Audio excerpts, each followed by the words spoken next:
मतदान करून बाहेर आल्यानंतर चिडले राज ठाकरे, म्हणाले शाई पुसा आणि पुन्हा मतदान करा, हाच विकास का?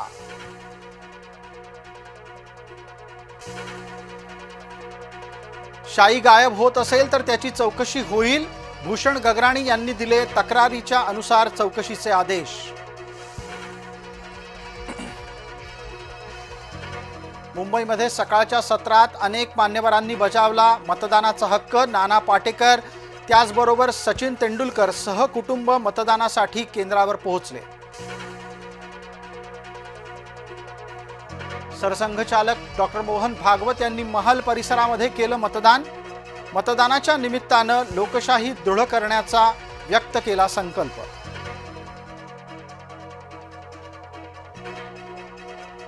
संजय राऊत यांनी सुद्धा भाऊ आमदार सुनील राऊत तसंच परिवारासह मुलुंडमध्ये केलं मतदान।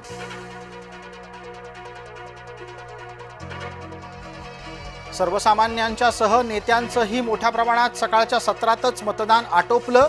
गणेश नाईक, रवींद्र चव्हाण, अंबादास दानवेंनी बजावला मतदानाचा हक्क।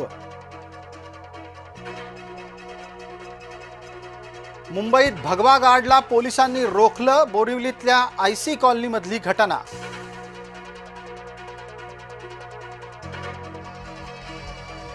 भाजपानं पुण्यासह देशभरात केलेल्या कामावर जनतेचा विश्वास। मुरलीधर मोहोळ यांनी पुणेकरांचा पाठिंबा मिळण्याचा व्यक्त केला दावा। संभाजीनगरामध्ये रात्रभर पैशाचा पाऊस भाजपनं पाडल्याचा अंबादास दानवे यांचा खळबळजनक आरोप।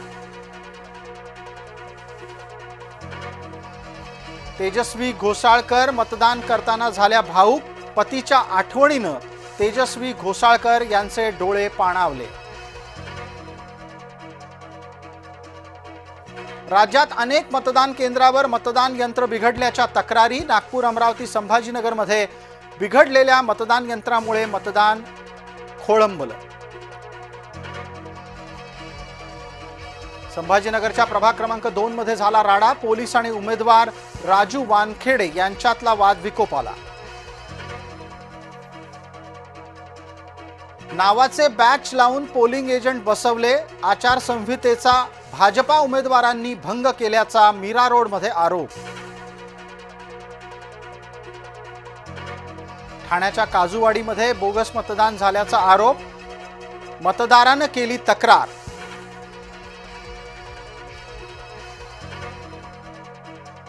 पनवेलमधील मतदान केंद्रावर मतदान झाल्यानंतरही शाई बोटाला नाहीच, मतदारांच्या तक्रारीची आयोगानं घेतली दखल।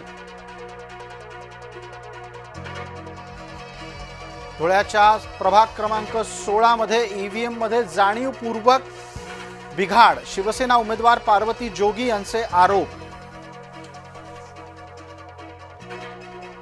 नागपुरामध्ये भाजपाचे उमेदवार भूषण शिंगणे यांच्यावर जीवघेणा हल्ला, प्रतिस्पर्धी उमेदवारानं हल्ला केल्याचा भूषण यांचा आरोप। शिवसेनेचे MK मढवी आणि त्यांचा मुलगा करण मढवी दोघेही अटकेत। ऐरोलीत काल झालेल्या मारहाणी प्रकरणी रबाळे पोलिसांची कारवाई।